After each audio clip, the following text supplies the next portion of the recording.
கௌஷிகா. நான் 8ஆம் வகுப்பு E பிரிவில் படிக்கின்றேன். சிலப்பதிகாரம் தமிழில் புகழ் பெற்ற என் பெண் காப்பியங்களில் ஒன்றாகும். இதனை இயற்றியவர் இளங்கோவடிகள். இது அன்பு, பாசம், நீதிக்கான போராட்டத்தை மையமாக கொண்டு உருவாக்கப்பட்டது. கண்ணகியின் வீரம் பேச்சை காண வந்திருக்கும் உங்கள் அனைவருக்கும் எனது முதற்கண் வணக்கத்தை தெரிவித்துக் கொள்கிறேன். என் கணவன் இப்போது எங்கே?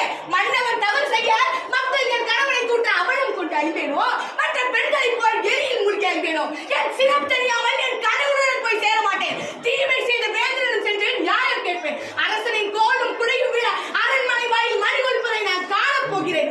8 திசை அறிகவும் சூரியனை பட்ட பகல் இருள் விளங்கவும் நான் காணப்போகிறேன். அந்தி தாண்டமாடும் இந்த அரண்மனை காவலனாயி கடவுளை இல்லாத ஒருத்தி கையில் சிலம்புடன் வந்திருக்கிறார் என்று சென்று சொல். ஓடும் புறாவின் துன்பத்தை போக்கிய சிபி மன்னனும் தன் அரண்மனை ஒளி சத்தத்தை கேட்ட பசுவின் துயரை அறிந்த தன் ஒப்பற்ற மகளையே தேர் சக்கரத்தில் என்று கொண்டு மனைவி சொல்லும் அந்த பெரும் புகாருடைய நகரத்தை யார் கருதுவது?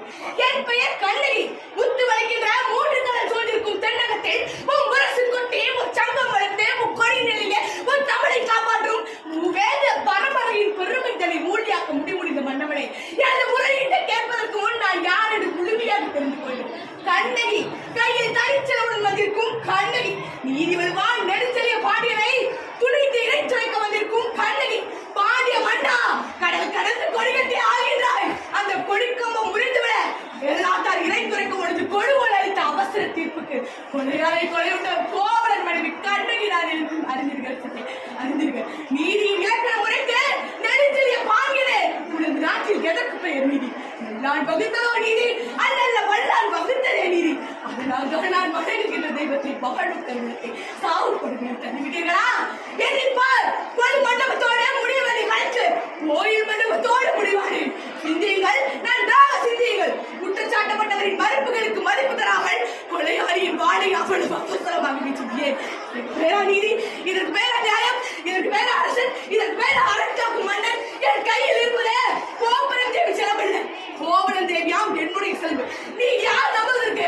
உன்னை யார் நம்ப சொல்கிறார்கள்? உன் மீது வழக்குரைக்க வந்தவள் நான். குற்றவாளி நீ.